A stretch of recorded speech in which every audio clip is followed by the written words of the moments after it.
Welcome to Remarkable Retail Podcast special 8-part summer series produced in partnership with CommerceNext. I'm Michael LeBlanc. And I'm Steve Dennis.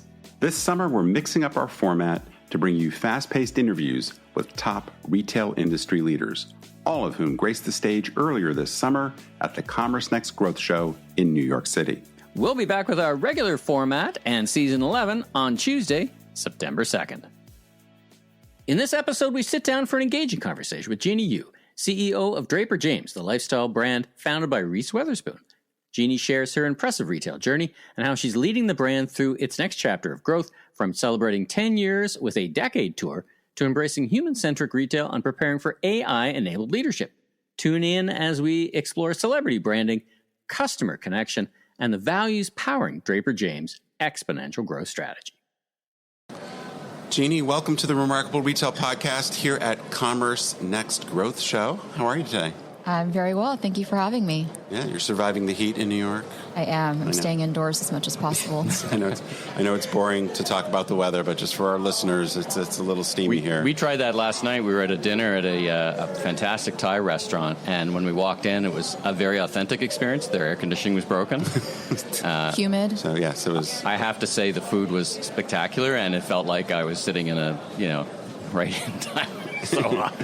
Maybe that's what they were going for. I think so. Good for beverage sales. Their beverage sales tab was it was a good upsell strategy. But anyway, enough about that. Let's talk a little bit about you and the brand you're working for. Maybe just quickly a little bit about your personal and professional journey. Obviously, you're the CEO, so we probably have some idea of what that's about. But just give us a little bit of a sense of how you got to where you are. Sure. So I have 2 decades of experience in the fashion industry. I started at Michael Kors, and then went on to Coach and started in buying, merchandising, and then moved into digital. Mm-hmm. So when I was at Coach, I was overseeing their website for both outlet and full price. And I was there for about 5 years, and then I moved into luxury, and really pinnacle ready-to-wear luxury at that. I went to a company called Adam Lippis and was there for about 6.5 years. And then by the time I left, I was president. So I went from there to Draper James, where I just started last fall. Right. So I'm still kind of new on the job. It's been about 9 months. Sure. Draper James is the lifestyle brand founded by Reese Witherspoon. And the brand is celebrating 10 years this year. Wow. Yeah, we're on our decade tour. And do you, as a brand, do you identify as a digitally native brand, or is that kind of language? I don't think that applies to us, and I think it's really hard to find a fashion brand that's truly digitally native, unless you're looking at some of these upstarts from the last 5 to 7 years. Mm-hmm. Mm-hmm. I'm thinking of, like a Warby Parker or an Everlane, those kinds of brands. A little bit more, right, yeah. And it's kind of the scale and the scope of the business. U.S. only at this point? We are predominantly U.S., and actually within the U.S., more than half of our customers are in the South. Right. Reese is from Nashville, and so there's a very natural affinity there. We index really high in the Midwest and the South, so that's about 75% of our customer base. And then we do really well in other regions too, but there are more pockets. The wholesale piece is a much smaller part of our business. Right. It's actually more licensing. Mm-hmm. And I think for a customer who's walking into a store, if you go into a Petco right now, for example, we're in 1,200 Petco stores with our pet merchandise. For cat and dog toys, and you would think maybe that's wholesale, but actually it's all done through our licensing partners. Right. Oh, okay. Interesting. Now, you're actually not the first person I've had on the mic from Draper James, and this goes back pre-pandemic, so kind of in the origin story. Now, about a year ago, that changed, right? Reese sold the business, but she's still involved. I see her on the site. She is. She's still a brand. I remember the story that she was like, I'm inspired by products I would wear that I don't see out there, and that was the inspiration for the product line. Is that's a fair statement? That's a fair statement, and I think that's a through line that we continue today. Right. And so she's still in our marketing campaigns. She's still weighing in on things. She did sell a majority stake in the business in August of 2023 to Consortium Brand Partners, and they're a private equity firm that now owns Outdoor Voices and Jonathan Adler as well. Right. And I guess in the transition in the growth of a brand, at some point it becomes my own brand to we need to perfect. It was very well run, but it needs to scale. It needs different resources and skills like yours. Absolutely. Absolutely. And you want to reach more customers, and I think the products that we create are very good quality. Our dresses are under $200, which is a departure from the world I was coming from, where we were selling dresses for north of $1,500. But the nice thing is that it's very democratic in style. I see a lot of women wearing it. I've actually seen some Draper James here at this convention Fantastic, today. yeah. And so, yes, even though our core customer base is in the South, Southern customers are traveling all over the world. Sure. They're going to England, they're coming to New York, and we need to create clothes that make them feel confident and good no matter where they're going. And I want to talk a little bit about celebrity and the brand. So Steve and I both have experience with celebrities and brands and their particular role. And sometimes the celebrities are very directional oriented. I need, from start to finish, I want to control the brand. Other end of the spectrum, they're like a name I barely know I'm associated with. What's the role of celebrity today, now that Reese... People may or may not know she stepped back. They may or not know any of that. But how do you see her role in the brand's architecture? I think she plays a critical role. I think in many ways people love the brand because they love her. Right. There's an adoration for her as America's sweetheart. And I think having that resonance and striking the right balance in our marketing and how we communicate with our customers is extremely important. And I would say that the tone that she sets in her social channel and the way she is even in running her other businesses, Hello Sunshine, her book club, and everything she's involved in, we try to carry that tone through in the culture internally and even in how we treat our customers. Right. The second element of that is that she is from the South, and Southern hospitality is a very real thing, and there's a ton of charm when you visit these towns and when you go to bigger cities like Nashville or Charleston, you really feel that energy. It's different. And that's something we try to evoke even when we're here in New York City. We'll be right back with more of our interview with Jeannie Yoo from Draper James right after this short break. Promotional support for the show comes from Glass Media. How do you amplify the wow in your stores? With next level in-store signage and displays from Glass Media. Glass Media boldly challenges the status quo by leveraging its world-class design, engineering, and manufacturing to elevate brand presence and drive both engagement and conversion. Find out why leading brands and retailers worldwide trust Glass Media to make their stores more remarkable. To take your visual merchandising to the next level, go to glass-media.com. Physical retail isn't dead, but boring, unremarkable retail is dead or dying. So how do you become the compelling signal amid all the noise, distraction, transformative new technologies, and escalating competition? If you haven't read Remarkable Retail, How to Win and Keep Customers in the Age of Disruption, Steve's first best-selling book, what better time than now? You'll learn the most important trends shaping modern retail today, explore Steve's 8 Essentials of Remarkable Retail strategic framework, and be inspired to rise above the rest. Remarkable Retail is available just about everywhere books are sold, as well as on Audible and as an ebook on Kindle for just $9.99. So one of the things, and I'm curious about this for other reasons, which is probably a different podcast episode, but one of the things that you're talking about here at the conference is human-centered retailing or human-centric retailing. People say it different ways. And I'm curious, first of all, what does that term mean to you? But particularly as you talk about the what I hear about the storytelling and the lifestyle and Reese's personality, how do you tie that together? Like, what does that actually mean in practice, and how are you applying that as you look to grow the brand? In our store environment, which I highly recommend everyone experience, we're on 12 South in Nashville, you feel that hospitality immediately when you walk in doors. The way they greet you, the way they make you feel like you're walking into their home is really unparalleled, because I've gone into a lot of retail stores. So I think that is critical to the human element and how we connect with our customers. The other thing is that a lot of customers are pretty agnostic in terms of marketing channels today. Yeah. So even when I think about the in-store or pop-up experience, right now we're on our decade tour for our 10-year anniversary. So we're stopping over in 10 different cities, predominantly throughout the South, and popping up in these nice hotels and partnering with local artisans and local women entrepreneurs and giving them a platform to showcase their merchandise, their craft, and tell their story. So I think there's a lot of amplification that comes from the community aspect as well. Right. And bringing people together. So, not to put words in your mouth, but it's not like you're not interested in tech. Like I've heard several people, even Sam's Club, which is obviously a very different kind of brand from Draper James, talks about being people-led, tech-enabled. The technology is not the point. You're trying to connect with humans. The tech, to me, is table stakes. Right. You have to keep up with it. And I was just on a panel on leading in the age of AI, And I said, we're in the nascent stages. But what I found was that when I took an informal poll of our organization, 75% of people were already using AI for their day-to-day. Right. And it's not like we had a task force to say, this is what we're rolling out. Here are the tools and applications to use. People are using ChatGPT. People are using Gemini on their own for their personal and professional life. So now the strategy is really to minimize some of the workload that used to take hours and hours, days and days. And there's really no excuse for certain things now, right? You have to be more efficient with your time. And in this competitive landscape, you have to figure out how you're going to cut above the noise, and you can only do that when you have smarter, better tools equipping you to make better decisions. And some people have talked about AI broadly, Gen AI, I guess in particular, being as transformative as the invention of the internet and things like that. It's been around since... AI's been around for a really long time. Yeah, so that's more high. I guess my question was, do you buy into that, and is it really fundamentally a paradigm shift, or is it more an evolution? I think it's an evolution. Yeah. I do. I think...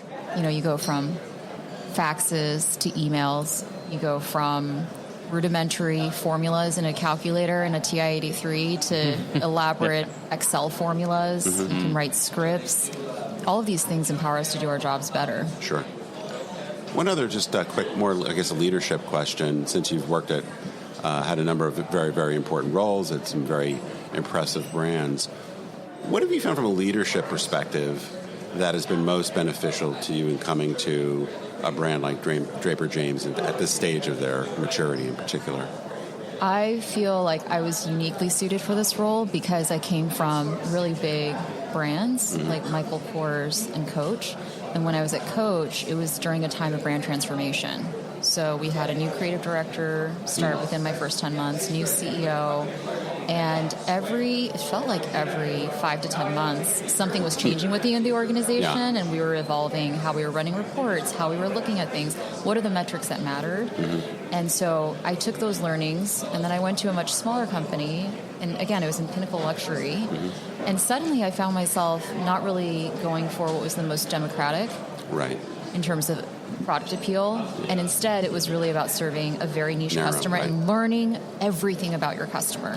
And so marrying those two things set me up for a lot of success in my current role, which is a really broad swath of very, very democratic products. Like our pet products, they start at $9. Right? But we're also selling dresses and boots for around $200. So the appeal that you're putting out there in your marketing and how you speak to your customers has to be a little bit of both. And I think I'm able to strike that balance because of the experience I've had. Sure.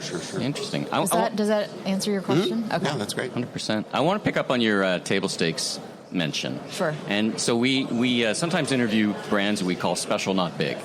Right, they're very interesting. Like a Viore, we interviewed Viore, and Steve's on the stage with Joe later on today. Special, not big. And I want to talk about table stakes versus differentiators for a brand like yours. You mentioned, hey, there's a bunch of things, and of course that's a moving dimension, right? What was differentiator last year is now table stakes. How do you think of that, and what's a differentiator for your brand? There's a lot of. You've got Reese Witherspoon, so you've got a bit of celebrity differentiation, which is hard to map, but its relevancy is indexed to Reese, or if you even know or follow Reese. So how do you think about differentiators? Do you mean in tech or... No, just as the brand, and when you go out to, you're in a line... Model, you're in a line of high-mile stores, and people are going to select you. Some of it is because of the fashion and the form. Others is, as you say, the way you greet people in the store. Like, how do you talk to your associates about that? I think for us, it really is about that personal connection to the brand. And that goes back to the genesis of the brand, which was Reese, and she named the brand after her grandparents. So the Draper and James. Exactly. Yeah. And I think that part is very meaningful because, especially today, when we're constantly tied to our phones, I think people are looking for a little bit of nostalgia, and that heritage piece matters. And so you think about a Ralph Lauren, that's a heritage American brand. We're not that, right? We're not big, but we are that big, but we are special in that there's a very sentimental aspect to even the way the company started. So I think when we consider our customers and how to differentiate ourselves, even in our product, we're competing in a very, very dense space right now of women's dresses. You can go to Zara, you get something for $70. Sure, right. How are you going to convince her to spend $200? And I think a big part of that is standing for quality, standing for kind of just the supply chain even, and making sure that we're working with the right people. Now, this is not something that we always talk about broadly, but it matters. And, even in my early conversations with our investors and with Reese, like, that's something that matters. And I think you just have to build a lot of trust with your customers and know, okay, the way that they're running the company and the way that they are putting out products and considering their customers and the end use is really with them in mind first, with the customers in mind first. So that's, I would say, we think a lot about that. And then I'd say the second thing is that we are trying to innovate our products and make sure that, for example, we learned that our customers love gardening, they love books, and they over-index on food and wine, which for me is hospitality.